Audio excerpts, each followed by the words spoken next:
7:02 de la mañana. En cualquier momento entrará en el estudio Leonardo Buniac.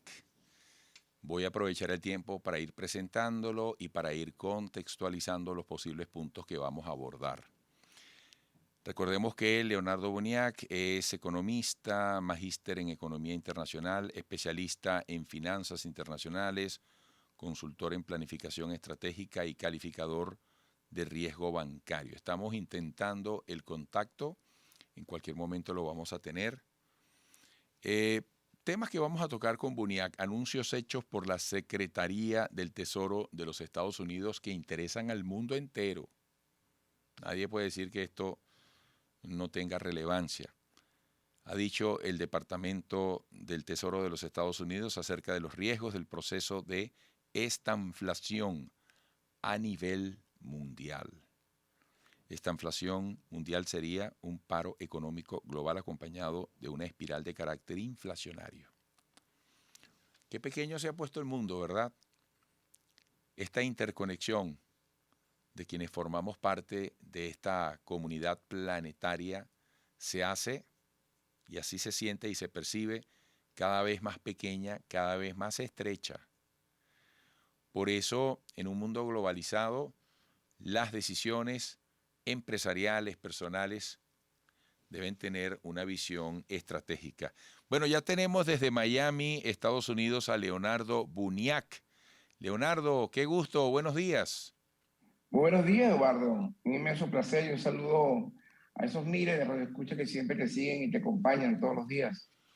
Bueno, Leonardo, ¿qué importancia tiene para todos, incluyendo Venezuela, este anuncio que hace la Secretaría del Tesoro de los Estados Unidos? Primero, ¿cómo debemos entender el anuncio para que luego tú nos expliques las posibles consecuencias o en qué contexto nos ponen?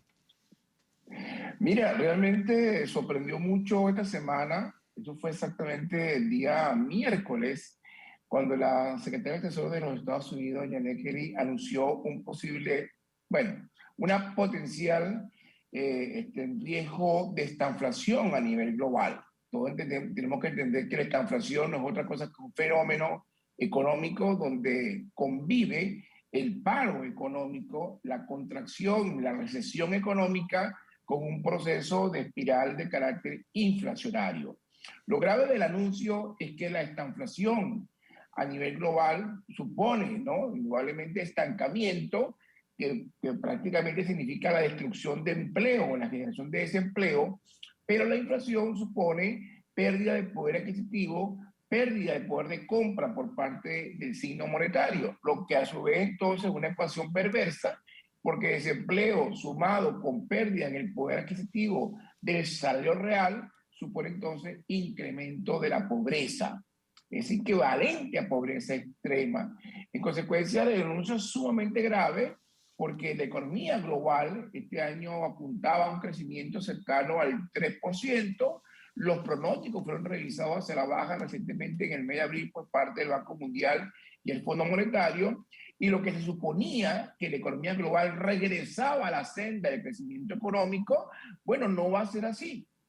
Es decir, todo apuntaba a que la economía mundial iba de alguna manera a recuperarse, a regresar a la senda del crecimiento económico, pero las cosas han cambiado. ¿Y qué ha cambiado básicamente? Bueno, en primer lugar, una prima de riesgo geopolítico muy importante, que no es otra cosa que el conflicto bélico Ucrania-Rusia, que ha supuesto, entre otras cosas, impactos importantísimos en el mercado petrolero internacional. Los precios del combustible, ya todos los hemos visto, el diésel, la gasolina, el gas natural se han exponenciado, se han multiplicado por 4 y por 5. Yo estoy en la ciudad de Miami y estamos hablando de que aquí el galón cuesta casi $5 el barril, en el galón, en la costa oeste de los Estados Unidos, en Los Ángeles, estamos hablando de $6 y $7 aproximadamente, y esto es un castigo enorme para una economía que depende indudablemente del aspecto logístico, como por ejemplo el transporte. Hoy en Leonardo, Estados Unidos, sí. fíjate, si la economía traía una proyección positiva, ¿qué hizo que ahora estemos como planeta en este potencial riesgo estanflacionario? Bueno, básicamente, por un lado, en el año 2020 se inyectaron más de 6.5 trillones de dólares solamente en Estados Unidos como planes de estímulos fiscales y monetarios con el objetivo de atajar la crisis. Se esperaba una contracción económica sin precedentes que pudiera superar la Gran Depresión de los años 30 y que esto significaba una pérdida de más de 15, 20 trillones de dólares en Producto Interno Bruto. Bueno, se inyectaron entonces cientos de miles de millones de dólares y de euros por parte del Banco Central Europeo y la Reserva Federal con el objetivo de estimular la demanda para que definitivamente se atajara, se atenuara los impactos de la recesión y la demanda se recuperara y con ello la economía global. Esto se logra en el año 2021 y un rebote estadístico importante. El problema es que los programas de estímulos fiscales no se detuvieron, se siguieron inyectando y estos estímulos monetarios generaron un proceso de inflación sumamente importante. En Estados Unidos ya la inflación está en niveles de 8%, en Europa supera el 9,5%, 10%, o sea, hay una inflación global que es producto, entre otras cosas, de factores monetarios, de inyección monetaria, pero por otra parte, una crisis mundial de contenedores y un quiebre en la cadena de suministro, porque lamentablemente China sigue cerrada con el impacto del coronavirus, porque la curva sanitaria no se ha logrado resolver. Ese es un tema importantísimo para que la economía vuelva entonces y regrese a la senda del crecimiento económico. Hoy la Reserva Federal, el Banco Central Europeo se ha visto obligado a aumentar las tasas de interés para poder obligar y vencer la inflación, pero esto supone también contracción en el nivel de actividad económica, porque frente a una tasa de interés muy alta, el crédito bancario se reduce, la inversión desaparece y entonces viene el peor de los mundos, donde vas a tener una inflación galopante que tienes que doblegar y al mismo tiempo tienes otro problema, que es que la economía no va a crecer. Se rompe la senda del crecimiento económico y ese es el riesgo de esta inflación que está anunciando la Secretaría de Tesoro norteamericano y que obviamente es un anuncio de lo que ya en este país está pasando, que la economía se está desacelerando y por otra parte acompañada con lo que nunca se esperaba, que era un proceso inflacionario. Y esto se está repitiendo a nivel global. ¿Por qué razón? Porque está ocurriendo en Europa, está ocurriendo en Estados Unidos y está ocurriendo en China, y eso es lo que se llama el poder de la triada, donde estos tres países, perdón, Estados Unidos, Europa y China, suman casi el 70% del Producto Interno Bruto global. Es decir, que lo que ocurre en la triada se repite al resto de la economía global. Y para América Latina viene la peor noticia, que América Latina comenzaba nuevamente a crecer. Este año va a crecer apenas 2,2 en el mejor escenario, porque China está creciendo 4,4%. Y tú me preguntabas, millonario, ¿qué tiene que ver China con América Latina? Bueno, una cosa que se llama la sinodependencia, y es que América Latina exporta a China 700.000 millones de dólares en productos, materias primas, productos semi-elaborados y intermedios, y eso hace entonces que hay una dependencia total de lo que ocurre en China, se repita en América Latina. Si China estornuda, pues América Latina le da pulmonía, le da neumonía con toda seguridad. Leonardo, y eso es, fíjate, antes de ir a la pausa y a propósito que has tocado el caso o el escenario de América Latina, ayer recibimos esta información y quiero dejar el análisis tuyo para el regreso. Venezuela se proyecta como el país con mayor crecimiento de la región para este 2022, según la CEPAL. El organismo prevé que el crecimiento en América del Sur sea del 0,4% para Brasil, 0,4% para México, 1,7% para Argentina, 3% para Colombia, 4,8% Chile, 1,5%, Perú 2,5%, Costa Rica 3,7% y 5% para Venezuela. Dice aquí incluso que Venezuela solo es superada por República Dominicana con 5,3% y Panamá con 6,3%. Esto aparenta ser una buena noticia y yo que he estado en conferencias tuyas recientes, de alguna manera esto coincide, en el caso venezolano, con las proyecciones que tú haces para posibles indicadores positivos. Pero esto, de alguna manera, no se contradice con esta advertencia que hace la tesorería de los Estados Unidos. Yo quisiera que al regreso fueses a ese análisis que yo sé que te apasiona muchísimo el tema. ¿Te parece? Encantado, un placer. Bueno, amigos, con Leonardo Buniac comenzaremos por este punto al regreso. 7:15 minutos, de nuevo nos vamos a Miami con el economista, magíster en Economía Internacional, especialista en finanzas internacionales, consultor en planificación estratégica y calificador de riesgo bancario Leonardo Buniac, y yo compartía con Leonardo y todos ustedes en toda América este informe de la CEPAL que señala que la región se verá afectada además por la dinámica inflacionaria. Fíjate, Leonardo, que así como yo compartía el contenido anterior, oye, que presagia cosas positivas para Venezuela, entre otros países que están en crecimiento o que pueden tener crecimiento. Este informe, leo aquí, señala que la región también se verá afectada por la dinámica inflacionaria que enfrenta el mundo debido al conflicto en Europa y las medidas coercitivas impuestas por Occidente a Rusia. Oye, trata de describirnos este posible escenario de perspectiva. Mira, lo primero que te quiero decir, y te ruego me perdones, también los radioescuchas, es porque tú mientras estabas en comerciales, yo buscaba una respuesta a tu pregunta sobre por qué Venezuela puede ser la excepción dentro de todo este contexto que luce tan adverso. Yo decía, la única explicación es que somos los maracuchos del mundo. ¿Y qué significa eso? Que bueno, que lo que ocurre en el mundo no se repite en Venezuela y viceversa, como pasa con los maracuchos con toda Venezuela. No, realmente, fíjate lo siguiente, yo creo que es importante rescatar el siguiente comentario. El tema tiene que ver fundamentalmente con China, la razón por la cual América Latina entra en una fase de desaceleración después de un anuncio donde iba a crecer 3% aproximadamente, ahora no va a crecer más de 1.8, pero esto puede ser mucho menos porque Brasil no va a crecer. Brasil entra en una suerte de recesión en el año 2022 y México también, y posiblemente Argentina va a tener resultados no tan positivos. El tema tiene que ver fundamentalmente con China, por lo que yo te explicaba, que es la suerte de sino-dependencia que hay entre América Latina y la República Popular China. Básicamente, gracias al gigante asiático, América Latina duplicó su tamaño relativo en los últimos 10 años. Pasó de representar 4% del PIB mundial a representar más del 10% del PIB mundial gracias a su relación comercial con China. El problema es que China, mi estimado amigo, está viviendo una suerte de crisis financiera e inmobiliaria en este momento, pero además una crisis de exportaciones producto de la pandemia y producto de que la fábrica del mundo está parcialmente detenida.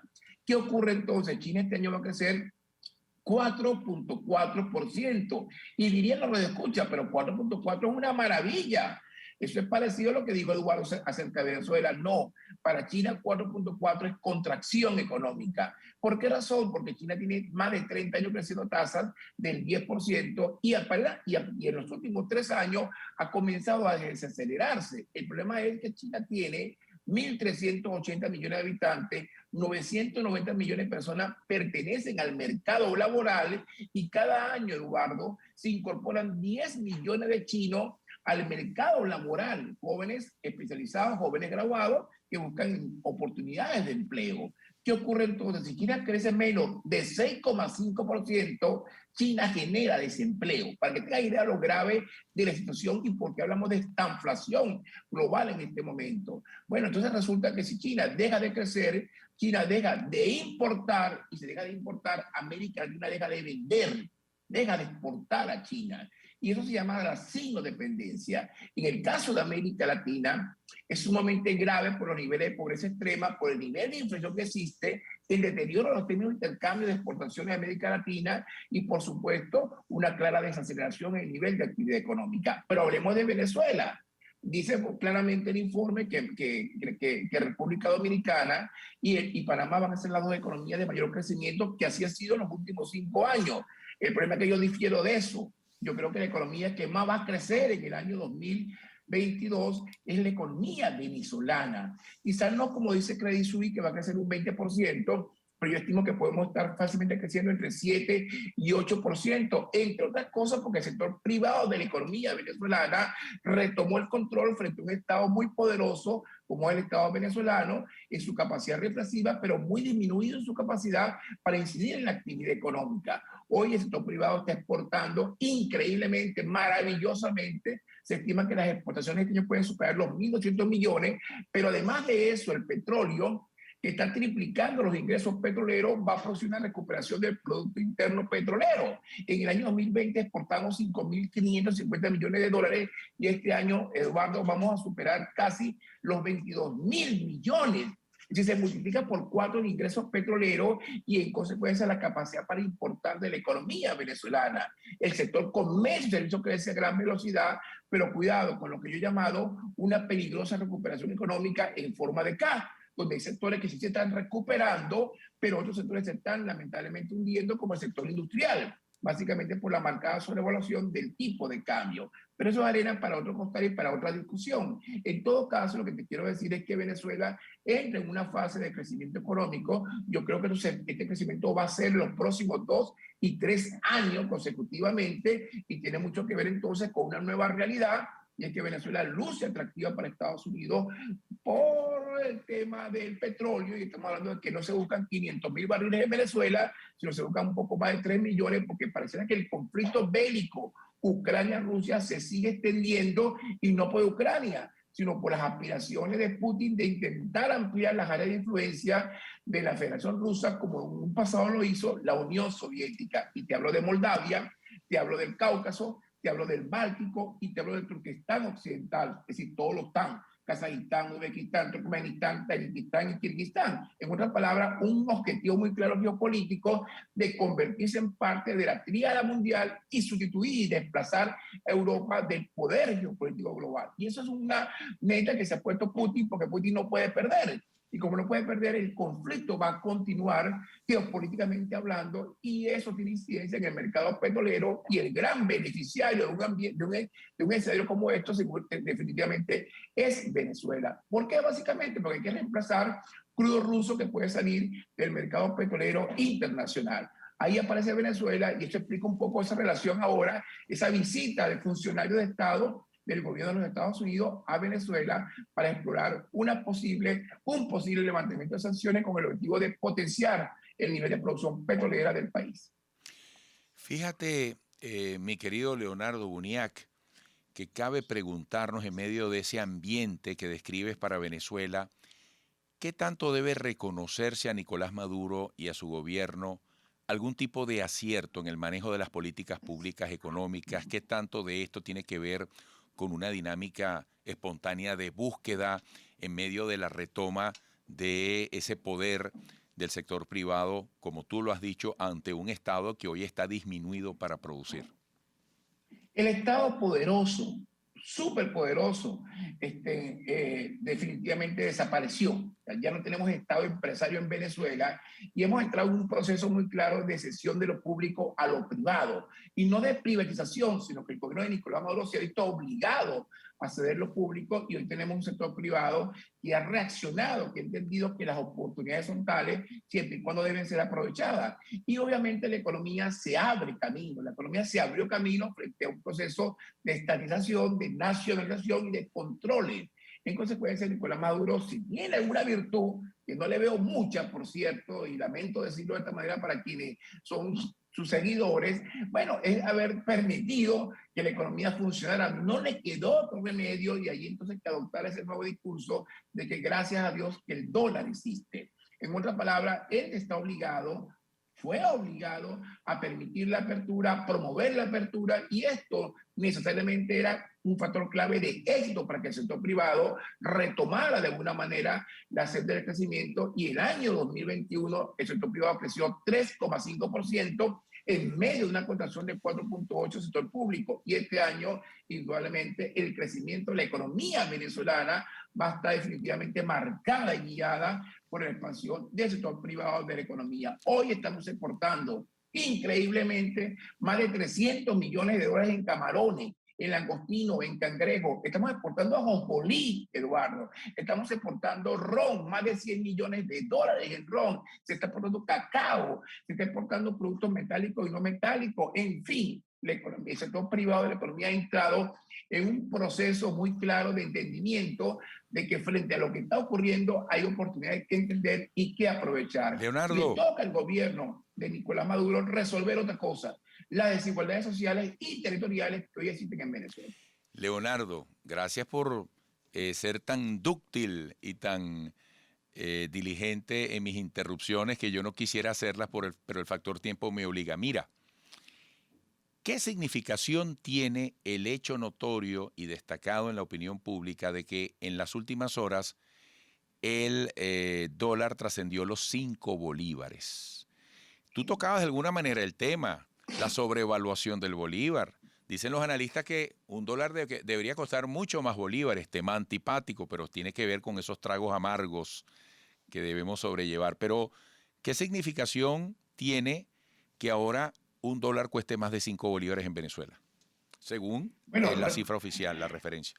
Vamos a llamarlo así, una corrección, una pequeña corrección que se debe, entre otras cosas, a la libertad que tiene ahora el gobierno, porque la economía venezolana se intoxicó de divisa. Desde el 21 de agosto del año 2021%, bueno, se ha mantenido estable el tipo de cambio hasta ahorita, prácticamente. Y eso es como consecuencia de que la economía venezolana, increíblemente, que es una economía enana, muy chiquita, de apenas 45.000 millones de dólares, que perdió 80% de su tamaño en los últimos 7 años, ahora está intoxicada de dólares y el gobierno se ha permitido poder inyectar y poder estabilizar el tipo de cambio a su antojo. Ahora se dispara el tipo de cambio no por una debilidad en las cuentas externas y por ausencia de divisas, se dispara porque el gobierno se ve obligado a comenzar a ejecutar gasto público, porque el segundo semestre del año, por razones puramente estacionales, es más expansivo en gasto. Obviamente, al comenzar a gastar, se expande la demanda y obviamente la presión sobre el tipo de cambio. Pero te puedo asegurar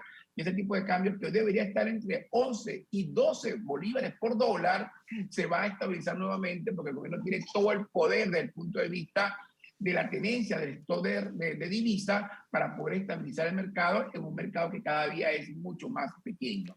Así que yo veo esta expansión del tipo de cambio como algo absolutamente estacional, porque el gobierno tiene las herramientas, tiene los instrumentos, tiene la divisa para poder estabilizar el tipo de cambio. Así que la sobrevaluación se va a mantener y los sectores vinculados y que están afectados por la sobrevaluación van a seguir capitalizando el crecimiento, que es el sector importador y el sector comercio y servicios. Lamentablemente a expensas de la industria nacional, porque el mensaje con la sobrevaluación, Eduardo, es que no hagas en casa, no produzcas en casa lo que es más barato comprar que producir. Es decir, que no todos vamos a ganar este año y no todos van a perder, pero la realidad es que la economía va a crecer este año 2022 en forma asimétrica y en forma bifurcada, y eso es parte del problema estructural que tenemos. Y por eso puedo decirte con toda seguridad que a pesar del crecimiento, Venezuela no se arregló. Bueno, muchísimas gracias, Leonardo. Gracias por ser, como siempre, tan explícito. Fuerte abrazo. Cariño y un abrazo a esos cientos de miles de los escucha y contento por ser invitado a tu programa, porque no es lo mismo, ¿verdad?, hablar en radio y televisión que hacerlo en televisión y radio al mismo tiempo. Muchas gracias, mi estimado amigo. Así me gusta. Y tú sabes que eres parte de esta familia y la gente siempre queda muy interesada y satisfecha con tus análisis. Leonardo Buniac, desde Miami, Estados Unidos, economista, magíster en Economía Internacional, especialista en finanzas internacionales, consultor en planificación estratégica y calificador de riesgo bancario. Es viernes, amigos, regresaremos.